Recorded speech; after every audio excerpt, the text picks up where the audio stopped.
જંબુસર કાવી road પરથી મહાકાય મગરનું rescue કરાયું।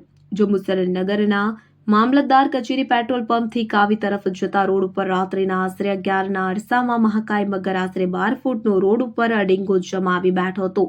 કાવી તરફથી આવતા વાહન ચાલકે જોતા તે હેબતાઈ ગયો હતો અને જંગલ ખાતાને જાણ કરાઈ હતી। મગર રોડ પર હોવાની જાણ વન વિભાગને થતા તાત્કાલિક વાઇલ્ડ લાઇફને જાણ કરતા ટીમ આવી પહોંચી હતી। જંબુસર નગરમાં વાતાવરણ વેગે પ્રસરતા લોકટોળા ઉમટી પડ્યા હતા। વન વિભાગ, જંબુસર વાઇલ્ડ લાઇફ ટીમ તથા જંબુસરના યુવા સ્વયંસેવકોની મદદથી મહામહેનતે 12 ફૂટ લાંબા મગરનું રેસ્ક્યુ કરાયું હતું અને વન વિભાગ RF મનીષા આહિરને પૂછતા તેઓએ જણાવ્યું હતું કે રેસ્ક્યુ કરાયેલ મગરની ડોક્ટરી તપાસ કરાવી નૈસર્ગિક વાતાવરણમાં છોડવામાં આવશે।